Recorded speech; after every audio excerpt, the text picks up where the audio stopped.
The Game of Thrones book series is called A Song of Ice and Fire. There are 5 books out so far, with more still being written to finish the story. There are also some side books which describe the history and world of Westeros. And there's a prequel series called The Tales of Dunk and Egg, 3 novellas about a knight and his squire set 90 years before A Game of Thrones. Compared to the main story, which is huge and complex and intense, The Tales of Dunk and Egg are short, simple, and sweet, with a lighter tone and smaller scale. But they do have mysteries and secrets of their own, as well as interesting interconnections with the main series. The first story is called The Hedge Knight. It introduces our heroes Dunk and Egg as they're caught up in events that change the course of history in Westeros. The Hedge Knight was adapted to a graphic novel with artwork by Mike S. Miller and Mike Crowell, which you'll see throughout this video. So what happens in The Hedge Knight, and what does it mean? Our hero is a young man called Dunk. He wasn't born into a noble family or magic bloodline like the Starks or Targaryens. He was an orphan in the slums of King's Landing, growing up in the alleyways and potshops of Flea Bottom. Dunk isn't particularly smart or skilled, but he is extremely tall and strong, and he has a good heart, a sense of right and wrong. When Dunk was a kid, a knight called Sir Arlen took Dunk in as his squire. Arlen wasn't a fancy noble knight, he was a hedge knight, which is more like a mercenary wandering from place to place, wherever a lord needs their sword. Hedge knights have a bad reputation. Some of them become bandits or robbers. But Sir Arlen taught Dunk the values of a true knight, to protect the weak and innocent, and to fight for what's right. At the start of the story, Sir Arlen dies, so Dunk feels lost. He spent his whole life serving Arlen, so what now? Dunk takes up Arlen's sword and decides to be a knight himself. The thing is, you can't just decide to be a knight. You have to be knighted by another knight in a special ceremony, and it's implied that Dunk was never knighted. He tells people that Arlen knighted him, but it's hinted that that's a lie. Dunk always gets awkward and evasive when people ask him about his knighting, and he thinks to himself that he's not a knight. But maybe being a true knight is about more than a ceremony. The story explores what it really means to be a hero. Dunk heads for a tournament at Ashford, a chance to prove himself as a knight, and along the way Dunk meets a young boy. He's completely bald, and he says his name is Egg. He's confident and cheeky, and asks Dunk to take him to the tourney as his squire. Dunk refuses at first, so Egg just follows him until Dunk accepts. They've got sort of a Shrek and Donkey odd couple dynamic where they annoy each other at first, but gradually become unlikely best friends. The tournament is full of excitement and splendor. Colorful tents and banners, merchants and entertainers, famous lords and knights, warriors from all over Westeros come to joust and fight. Lannisters, Baratheons and Tyrells, Tarleys, Freys and Dondarrions, and Targaryens. The Hedge Knight is set 90 years ago, when the Targaryens still ruled Westeros, so the king is Daeron Targaryen, and his queen is Mirria Martell. Daeron's son and heir, and hand of the king, is Prince Baelor Targaryen, called Breakspear. Baelor is a famous knight. He's chivalrous, wise, widely loved and respected. Baelor comes to the tournament with his son Valar, and Baelor's brother, Prince Maekar, comes with his sons, Daeron, Aerion, and Aegon. Maekar has another son named Aemon, but he doesn't come because he's studying to be a maester at the Citadel. Aemon grows up to become Maester Aemon, Jon's mentor at the Night's Watch 90 years later. Dunk meets Aerion and finds that he's a total arsehole. He's rude, cruel, vain. Think like Joffrey, but with better hair. Dunk also learns that Daeron and Aegon are missing. Apparently they've run off somewhere.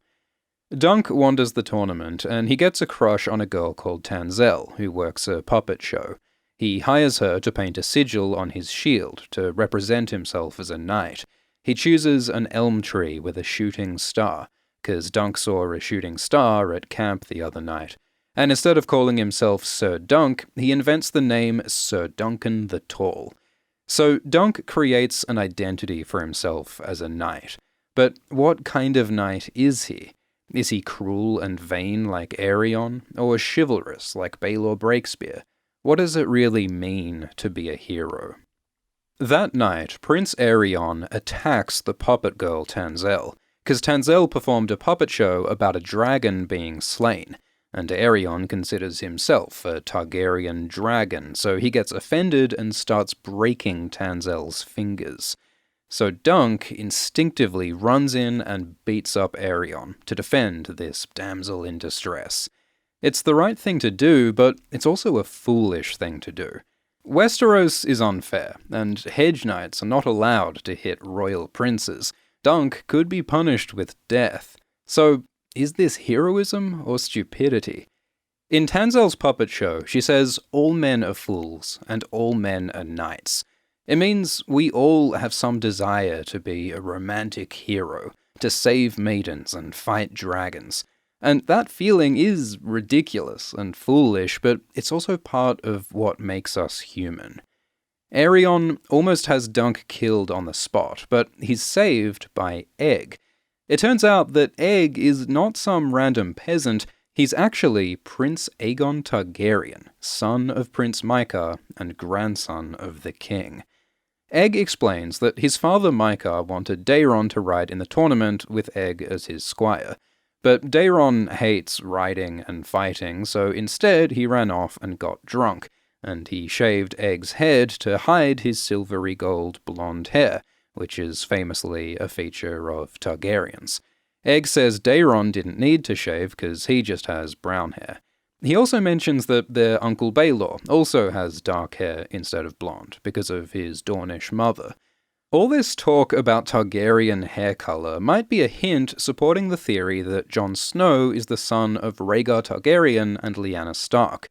The story is showing us that not all Targaryens are blonde, so Jon Snow could be Rhaegar Targaryen's son, but still have the dark hair of his mother Lyanna. So anyway, Daeron went on a bender, but Egg still wanted to be a squire at the tournament, and that's why he attached himself to Dunk. Egg apologizes for lying about his identity, but Dunk forgives him because he also lied to get what he wanted, implying that Dunk lied to become a knight, just like Egg lied to become a squire. Egg points out that he and Dunk are both from King's Landing, even though Dunk is from the slums of Fleabottom, while Prince Aegon is from the palace on the hill. So the story often explores Dunk and Egg's different perspectives from their different social classes. Aerion demands that Dunk be punished, so Dunk asks for a trial by combat, and Aerion raises the stakes, demanding a trial of 7. A trial of 7 is a fight of 7 men against 7, so Dunk and Aerion each need to find 6 allies to fight alongside them. This is pretty unfair for Dunk, because Prince Aerion can easily get his Kingsguard knights and his father and brother to fight with him. It's much harder for Dunk to find allies because no one knows who he is, and who would want to risk their life to fight for a Hedge Knight against Targaryen princes? But Dunk and Egg do find some allies. Egg knows one guy, and a couple more want revenge on Aerion for being such a prick, and this bloke Lionel Baratheon signs up purely for the fucking banter. This is the first trial of 7 in 100 years, and Lionel doesn't want to miss out. Lionel is a famous knight. He's called the Laughing Storm, for his habit of laughing at his opponents while he beats shit out of them.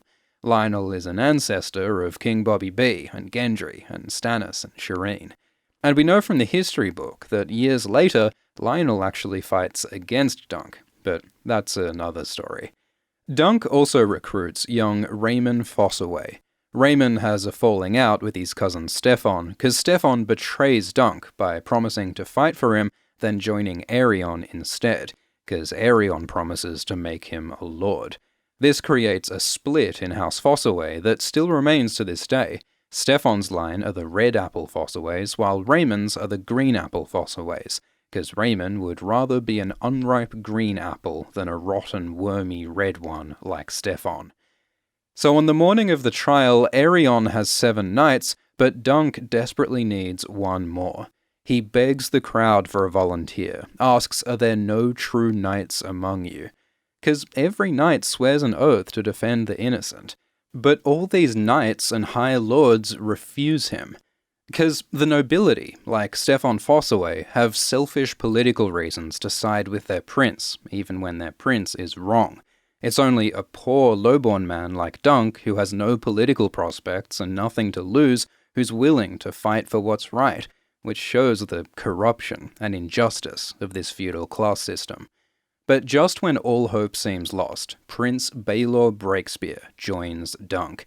He says Dunk was a true knight to fight against Aerion. So maybe there is hope for justice. The combat begins, and 14 armored knights crash together. Dunk gets knocked off his horse, and Aerion gets the upper hand.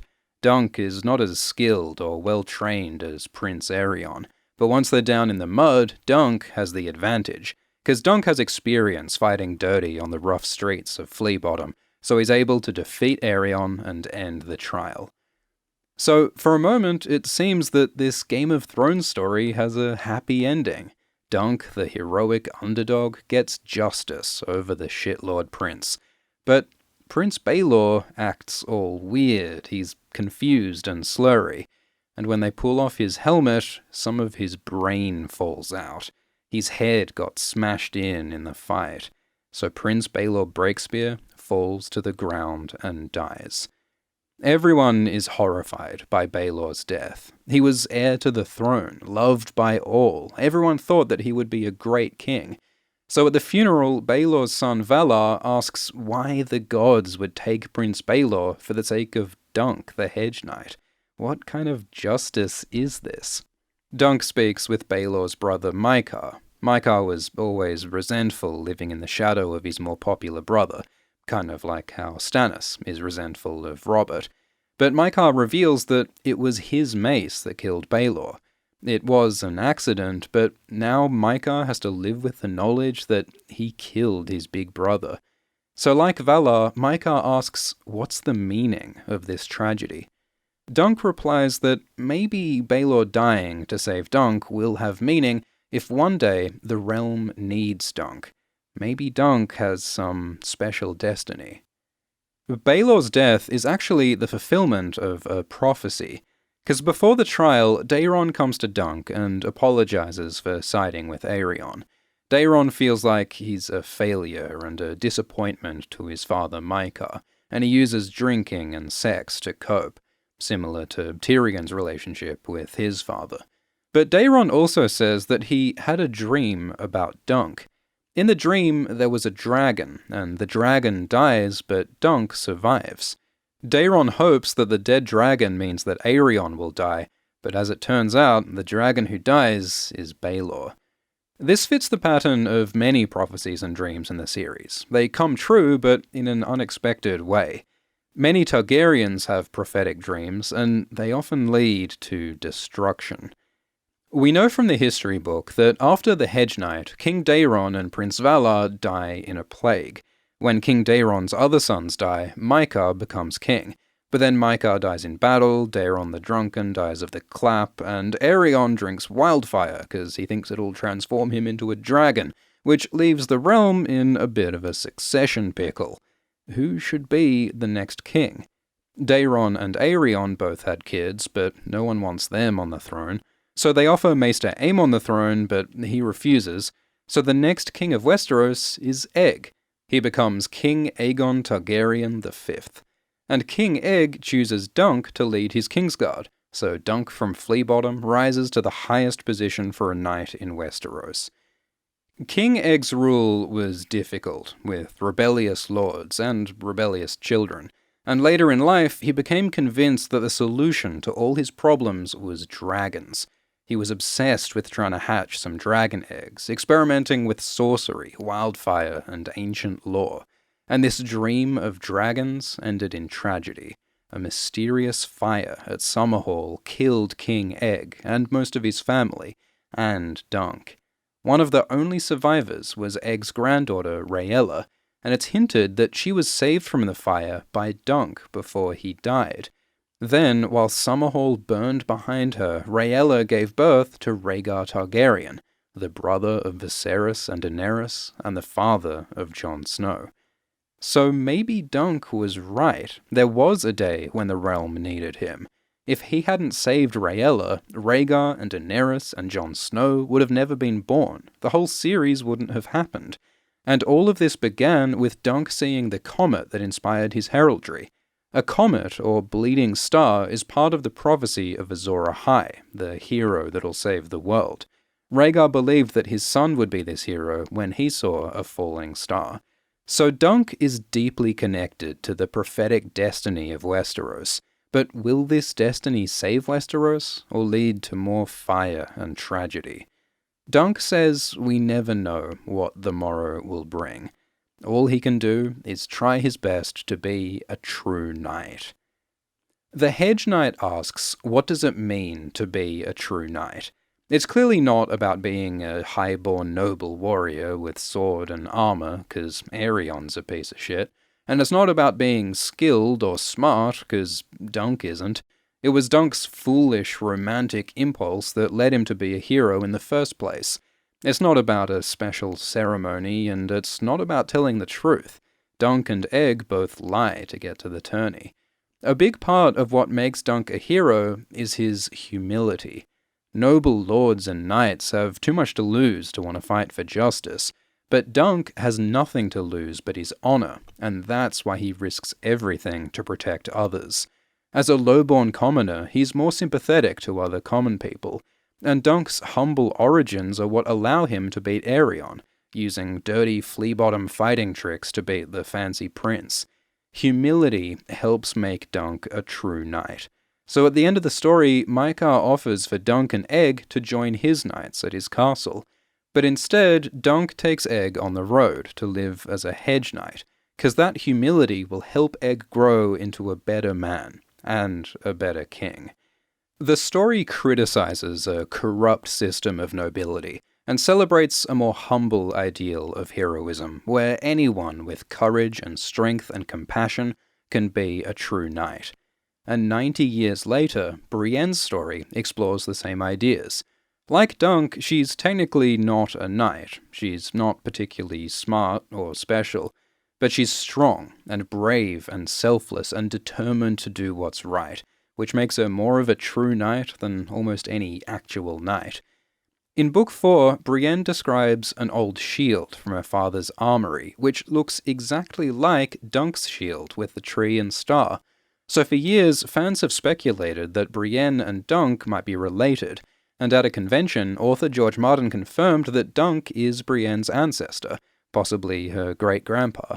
So Dunk's legacy as a humble, true knight continues in Brienne. At the end of the Hedge Knight, Dunk and Egg head off for more adventures. There are 2 more Dunk and Egg stories after the Hedge Knight, and you can get all of them on audiobook for free right now by signing up for a trial with Audible. A Knight of the Seven Kingdoms collects all 3 Dunk and Egg stories, read on audiobook by Harry Lloyd, the actor who played Viserys on Game of Thrones. Or you could get Dune, or His Dark Materials. Audible members get an audiobook each month, plus Audible originals, and if you cancel, you keep the audiobooks. You can listen while you ride with your squire, or while you sleep beneath the stars. Sign up at audible.com/ASX. Comment below if you want more videos about the next 2 Dunk and Egg stories. Thanks to the artists, and check out the articles linked below for more on the Hedge Knight. Thanks for watching, and thanks to the patrons, including Amanda Lim, Jack Stasco, Jorgen C137, Prince Jahari, Splintered Steele, Marianne Fletcher, Janine Clark, and Sneaky Penguin. Cheers.